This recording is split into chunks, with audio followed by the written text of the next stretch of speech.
राधे राधे साथियों, माधवी शुक्ला के साथ लर्न अहेड एकेडमी में आपका स्वागत है। आज हम लोग पढ़ेंगे ब्रिटिश राज का सामाजिक आर्थिक प्रभाव। यहाँ पे हमने करंट अफेयर की लिंक भी लगाई है, जो हमारी प्लेलिस्ट उसकी अलग बनी हुई है। आप लोग वहाँ पे जाके करंट अफेयर को भी देख सकते हैं, ठीक है, जो कि हर एग्ज़ाम के लिए बहुत ही ज़्यादा यूज़फुल है। तो पढ़ेंगे आज हम अपना नेक्स्ट टॉपिक, ब्रिटिश राज का सामाजिक आर्थिक प्रभाव। क्या पढ़ेंगे? ब्रिटिश राज्य का सामाजिक और आर्थिक प्रभाव पढ़ना है हमको आज, ठीक है। तो सबसे पहले व्युत्पन्न सिद्धांत के अंतर्गत अधिग्रहित किए गए राज्य, ठीक है। क्या है? व्युत्पन्न सिद्धांत के अंतर्गत अधिग्रहित किए गए राज्यों के बारे में जानेंगे। राज्य और वर्ष सतारा को कब किया गया है? 1848 ईस्वी में। जैतपुर 1849 में। संबलपुर को 1849 में। बाघाट 1850। उदयपुर 1852 में हुआ है, ठीक है। फिर नेक्स्ट हमारा झांसी 1853 में हुआ है। नागपुर 1854 में। अवध 1856 में है हमारा।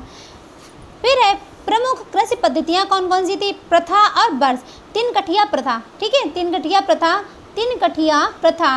इस प्रथा के अंतर्गत चंपारण बिहार के किसानों को अपने अंग्रेज बागान मालिकों के अनुबंधन पर अपनी भूमि के 3/20 भाग पर नील की खेती करना अनिवार्य होता था। क्या था?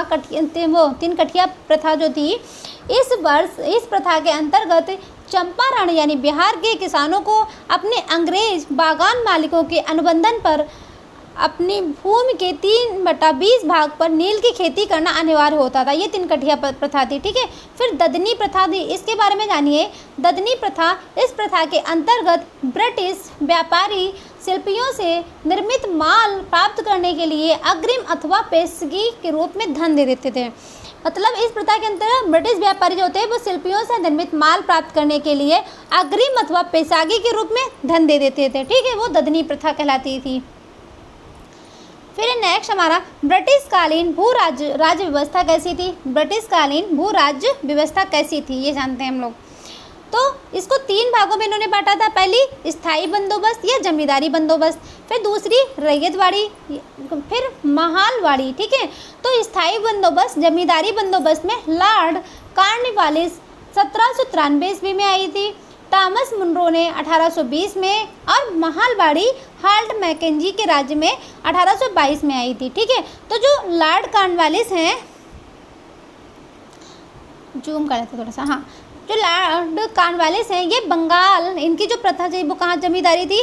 बंगाल, बिहार, उड़ीसा, उत्तर प्रदेश के बनारस एवं गाजीपुर क्षेत्र में उत्तरी कर्नाटक में था, ठीक है। इनका विस्तार कितना था? बंगाल, बिहार, उड़ीसा, उत्तर प्रदेश के बनारस एवं गाजीपुर क्षेत्र के उत्तरी कर्नाटक में था। समस्त ब्रिटिश भारत का 19% था। कितना? समस्त ब्रिटिश भारत का 19% था। भूमि अधिग्रहण सदैव के लिए जमींदारों को थी। भूमि अधिग्रहण सदैव के लिए जमींदार को देनी होती थी। ब्रिटिश सरकार को राजस्व देने की जिम्मेदारी जमींदारों की होती थी, ठीक है, जिम्मेदारी जमींदार की थी। फिर यहाँ पे जो थॉमस मुनरो ने चलाया था 1820 ईस्वी में। मुंबई, मद्रास, असम, कुर्ग में इनका था विस्तार। समस्त ब्रिटिश भारत का 51% था। कितना? 51% था। भूमि का मालिक किसान होता था। ब्रिटिश सरकार को राजस्व देने की जिम्मेदारी किसान की थी। कर की दर जो थी वो 33% से 55% तक होती थी। फिर नेक्स्ट है इधर हाल्ट मैकेंजा 1822 में। उत्तर प्रदेश, मध्य प्रांत, पंजाब में इनका विस्तार था। समस्त ब्रिटिश भारत का 30% था। भूमि पर गांव का अधिकार होता था। ब्रिटिश सरकार को राजस्व देने की जिम्मेदारी समस्त गांव की मुखियाओं की होती थी, और कर की दर 60% तक थी। कितनी थी? 60% तक थी, ठीक है। फिर इसका प्रभाव क्या पड़ा इन सब का? तो सबसे पहले देखो, पारंपरिक अर्थव्यवस्था का विघटन हुआ है। कृषकों को दरिद्रता आई है। कृषि में ठहराव तथा अवनति हो गई है। पुराने जमींदारों का उन्मूलन तथा नए जमींदारों का उदय हुआ है। कृषि का वाणिज्यीकरण हुआ। क्या है? वाणिज्यीकरण किया गया, ठीक है। हिंदू धार्मिक सामाजिक आंदोलन, ठीक है, हिंदू, ये बहुत पूछे जाते हैं एग्जाम में। लगातार 2021-22 में पूछा गया, मैं भी इस ईयर में भी पूछा जाएगा। संस्था, संस्थापक, स्थापना स्थल और प्रमुख उद्देश्य क्या था? आत्मीय सभा राजा राममोहन रॉय ने 1814 ईस्वी में कलकत्ता में रखी थी। ठीक है। हिंदू धर्म की बुराइयों पर आक्रमण हुआ, एकेश्वरवाद की प्रचार करना। ठीक है। क्या है? आत्मीय सभा राजा राममोहन राय ने 1814 ईस्वी में कलकत्ता हिंदू धर्म की बुराइयों पर आक्रमण हुआ, एकेश्वरवाद के प्रचार किया था। फिर ब्रह्म समाज राजा राममोहन राय ने 1828 ईस्वी में कलकत्ता, इसका उद्देश्य एकेश्वरवाद का प्रचार था। पहले इसका नाम ब्रह्म सभा था। क्या था? पहले इसका नाम ब्रह्म सभा था। ठीक है। फिर है नेक्स्ट हमारा धर्म सभा राधाकांत देव। धर्म सभा राधाकांत देव तो 1829 ईस्वी में कलकत्ता में धर्म सभा का किसने किया? राधाकांत देव ने किया। इसकी स्थापना ब्रह्म समाज के विरोध में हुई तथा इसका उद्देश्य हिंदू धर्म की रक्षा करना तथा सती प्रथा का समर्थन करना था। ठीक है। फिर है तत्वबोधिनी सभा, ये बहुत पूछी जाती है। तत्वबोधिनी सभा देवेंद्र नाथ टैगोर ने, जो रविन्द्रनाथ के भाई थे, देवेंद्र नाथ टैगोर ने 1839 ईस्वी में कलकत्ता में, इसका उद्देश्य राजा राममोहन राय के विचारों का प्रचार करना था। ठीक है। तत्वबोधिनी सभा में देवेंद्र नाथ टैगोर। परमहंस मंडली क्या है? दादोबा पांडुरंग ने रखी थी। किसने? परमहंस मंडली दादोबा पांडुरंग 1849 ईस्वी मुंबई में। इसका उद्देश्य जाति प्रथा के बंधनों को समाप्त करना था। क्या था? इसका उद्देश्य जाति प्रथा के बंधनों को समाप्त करना था। भारतीय ब्रह्म समाज केशव चंद्र सेन ने 1866 ईस्वी में कलकत्ता ब्रह्म समाज से अलग होकर केशव चंद्र सेन ने नई संस्था की स्थापित की। इस विभाजन के बाद मूल समाज को आदि ब्रह्म समाज कहा गया। क्या? आदि ब्रह्म समाज कहा गया है। ठीक है। फिर नेक्स्ट है हमारा प्रार्थना समाज आत्माराम पांडुरंग, M.G. रनाडे, देवेंद्र नाथ ठाकुर। ठीक है। सबसे ज़्यादा नाम अगर आता तो आत्माराम पांडुरंग का आता, लेकिन इनका समर्थन कौन कर रहा था? M.G. रनाडे, देवेंद्र नाथ ठाकुर। तो कोई भी हो ऑप्शन में आप देख लीजिएगा। 1867 ईस्वी में स्थापना हुई, मुंबई स्थान था। इसका प्रमुख उद्देश्य क्या था? हिंदू धर्म के विचारों तथा प्रचलित मान्यताओं में सुधार करना था। क्या था? इसका प्रमुख उद्देश्य हिंदू धर्म के विचारों तथा प्रचलित मान्यताओं में सुधार करना था। ठीक है। आर्य समाज दयानंद सरस्वती 1875 ईस्वी में मुंबई में हिंदू धर्म में सुधार तथा हिंदुओं का धर्म परिवर्तन रोकना था। क्या था? हिंदू धर्म में सुधार तथा हिंदुओं का धर्म परिवर्तन को रोकना था। फिर है थियोसी फिकल सोसाइटी। क्या है? Theosophical society madam Blavatsky व कर्नल अलकॉट। क्या थे? Theosophical society madam Blavatsky व कर्नल अलकॉट 1875 ईस्वी में न्यूयॉर्क में हुआ। इस संस्था का प्रमुख उद्देश्य प्राचीन हिंदू धर्म एवं दर्शन का क्या है? इस संस्था का प्रमुख उद्देश्य प्राचीन हिंदू धर्म एवं दर्शन का प्रसार तथा विश्व बंधुत्व की भावना विकसित करना था। ठीक है। साधारण ब्रह्म समाज, ये क्या था? शिवनाथ शास्त्री आनंद मोहन बोस। शिवनाथ शास्त्री आनंद मोहन बोस 1878 ईस्वी में कलकत्ता में ब्रह्म समाज में द्वितीय विभाजन, समाज की व्यवस्था तथा समाज सुधार के प्रश्न पर केशव चंद्र सेन के युवा अनुयायियों के एक वर्ग ने उन्हें छोड़ दिया है। ठीक है। एक वर्ग ने उन्हें छोड़ दिया था। Indian national social conference M.G. Ranade ने की थी 1857 ईस्वी में। मद्रास में भारतीय समाज में प्रचलित बुराइयों को दूर करके सोशल रिफॉर्म करना तथा महिलाओं का कल्याण करना इनका उद्देश्य था।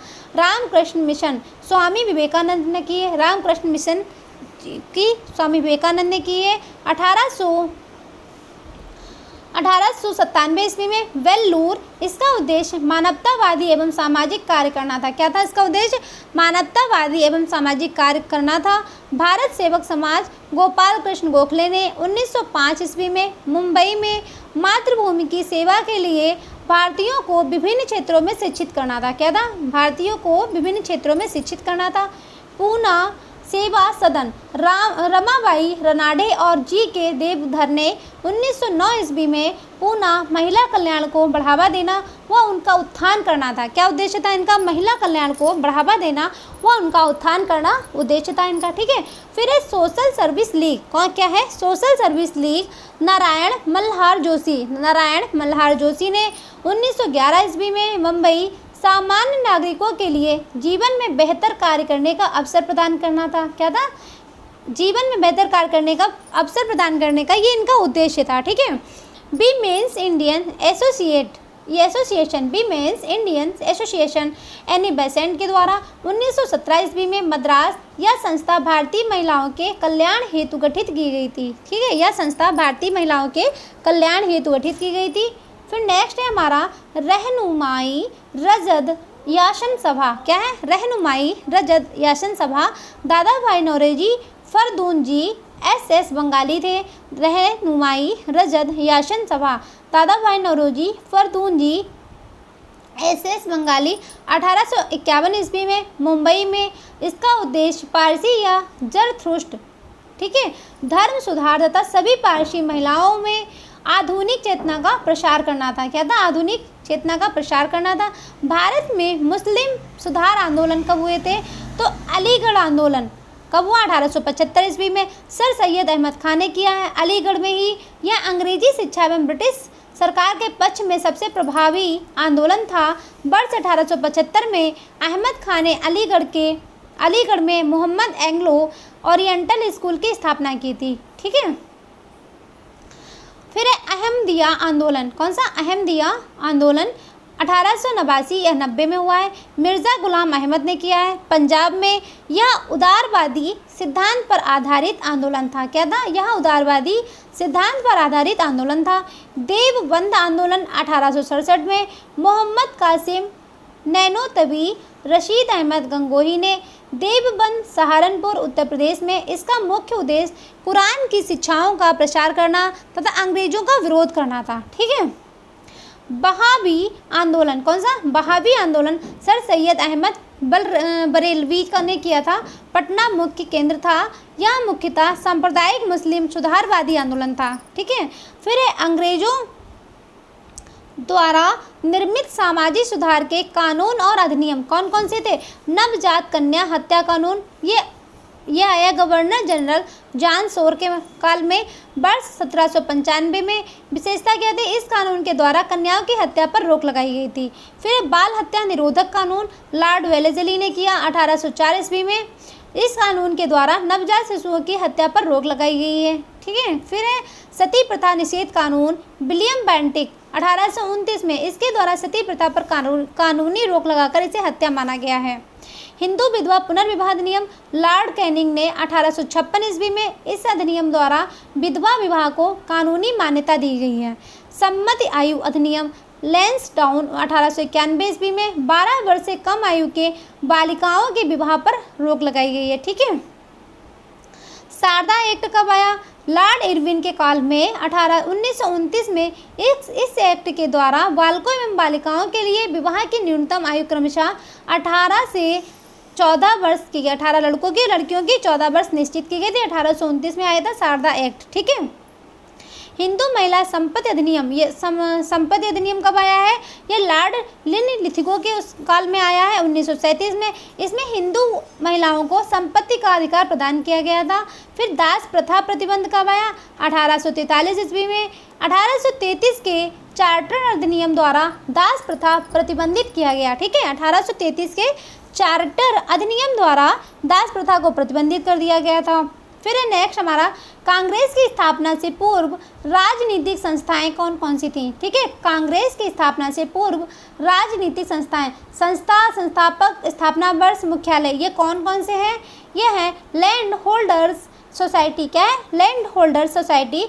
द्वारिका नाथ टैगोर ने 1838 ईस्वी में कलकत्ता में इसका मुख्यालय बनाया था। British India society William Adams इसके संस्थापक थे। स्थापना वर्ष कौन सा था? 1839। अब मुख्यालय कहाँ बनाया गया? कोलकाता में बनाया गया। Bengal British India society. ठीक है, Bengal British India society George Thomson संस्थापक थे। 1843 ईस्वी में कलकत्ता में क्या हुआ था, कलकत्ता में इसका मुख्यालय था। ठीक है।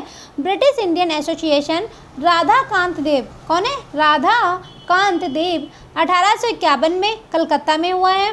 फिर है बॉम्बे एसोसिएशन, बॉम्बे एसोसिएशन दादा भाई नौरोजी, 1852 मुंबई में हुआ है। मद्रास नेटिव एसोसिएशन, गुजलू नरसुचेट्टी, 1852 मद्रास में हुआ है। ईस्ट इंडिया एसोसिएशन, क्या है, ईस्ट इंडिया एसोसिएशन दादा भाई नौरोजी ने 1866 में लंदन में किया था। ठीक है। पूना सार्वजनिक सभा, गणेश वसुदेव जोशी और MG रनाडे ने 1870 में पूना में किया था। इंडिया सोसाइटी, आनंद मोहन बोस संस्थापक थे, 1872 में लंदन में हुई है। इंडियन एसोसिएशन, आनंद मोहन बोस व सुरेंद्र नाथ बनर्जी, 1876 कलकत्ता में हुई है। फिलहाल ये इतनी पूछी नहीं जाएंगी, लेकिन तब भी एक बार नज़र डालते हैं। नेटिव प्रेस एसोसिएशन, सुरेंद्र नाथ बनर्जी, 1877 दिल्ली में हुई है। फिर नेक्स्ट हमारा मद्रास महाजन सभा, P आनंद, चार्लू व M वीर राघवाचारी सुब्रहण्यम अय्यर, 1884 मद्रास में हुआ है। ठीक है। बॉम्बे प्रेसिडेंसी एसोसिएशन, क्या है, बॉम्बे प्रेसिडेंसी एसोसिएशन, फिरोज शाह मेहता के टी तेलंग, बदरुद्दीन तैयब और काशीनाथ के ने संस्थापक थे, 1885 में मुंबई में। ठीक है। फिर नेक्स्ट हमारा उत्तर प्रदेश के विभिन्न परीक्षाओं में पूछे गए महत्वपूर्ण प्रश्न। यहाँ से प्रश्न देखते हैं कि किस प्रकार से इस टॉपिक से प्रश्न बनते हैं हमारे। ब्रिटिश शासन के दौरान भारत की अधिकांश जनसंख्या जीविका के लिए किस क्षेत्र पर निर्भर थी, क्या है, ब्रिटिश शासन के दौरान भारत की अधिकांश जनसंख्या जीविका के लिए किस क्षेत्र पर निर्भर थी, प्राथमिक क्षेत्र, द्वितीयक क्षेत्र, तृतीयक क्षेत्र या इनमें से लगभग सभी। तो प्राथमिक क्षेत्र पे, किस पे क्षेत्र, ब्रिटिश शासन के दौरान भारत की अधिकांश जनसंख्या जीविका प्राथमिक क्षेत्र पर निर्भर थी। ठीक है। इसमें क्या होता था, ब्रिटिश शासन के दौरान भारत की अधिकांश जनसंख्या जीविका के लिए प्राथमिक क्षेत्र पर निर्भर थी। कृषि भारतीय अर्थव्यवस्था की रीढ़ है, जो न केवल इसलिए कि इससे देश की अधिकांश जनसंख्या को खाद्य की आपूर्ति होती है, बल्कि इसलिए कि भारत की आधी से भी अधिक आबादी अप्रत्यक्ष रूप से जीविका के लिए कृषि पर निर्भर है। ठीक है। अब हम यहाँ पे जानेंगे अर्थव्यवस्था के तीन क्षेत्र होते हैं, प्राथमिक, द्वितीयक और तृतीयक।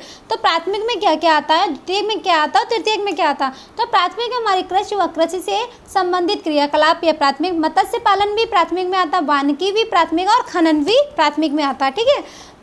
द्वितीय क्षेत्र में विनिर्माण, निर्माण, गैस, जल व बिजली आपूर्ति किस में आती है, द्वितीयक में।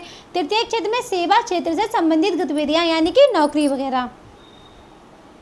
निम्नलिखित में से महात्मा गांधी का कौन सा सत्याग्रह नील कृषकों की समस्याओं से जुड़ा था, खेड़ा सत्याग्रह, बारडोली सत्याग्रह, चंपारण सत्याग्रह या दांडी मार्च। तो चंपारण सत्याग्रह जो था गांधी जी का, वो नील कृषकों की समस्याओं से जुड़ा हुआ था। ठीक है। इन्होंने 19वीं सदी के आरंभ में गोरे बागान मालिकों ने किसानों के एक अनुबंध करा लिया, जिसके तहत किसानों का अपनी जमीन के 3/20 हिस्से में नील की खेती करना अनिवार्य था। इसे 3 कठिया पद्धति भी कहते थे, अभी ऊपर पढ़ा था हमने। जर्मनी के रासायनिक रंगों के आ जाने से चंपारण के यूरोपीय बागान मालिक नील की खेती बंद करने को मजबूर हुए। किसान भी इस अनुबंध से मुक्त होना चाहते थे, लेकिन इस अनुबंध से मुक्त करने के लिए बागान मालिकों ने लगान व अन्य गैर कानूनी करों को मनमाने ढंग से बढ़ा दिया। इस बढ़ोतरी के खिलाफ किसानों का विरोध काफ़ी मुखरा हुआ था।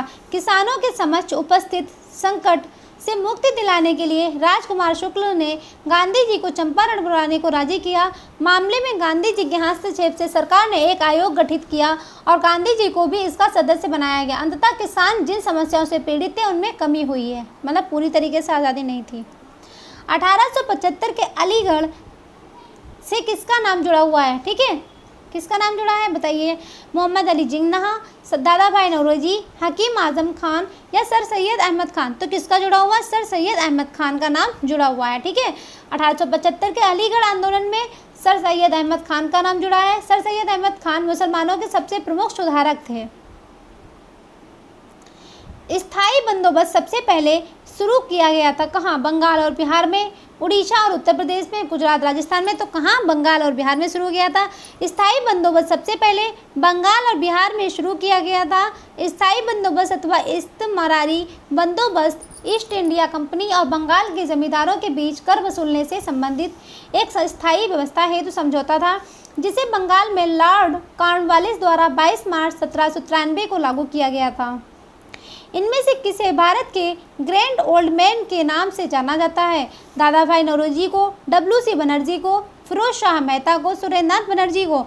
तो किसे जाना जाता है? दादा भाई नौरोजी को जाना जाता है। दादा भाई नौरोजी को उनके कार्यों के सम्मान में भारत का ग्रैंड ओल्ड मैन के नाम से जाना जाता है।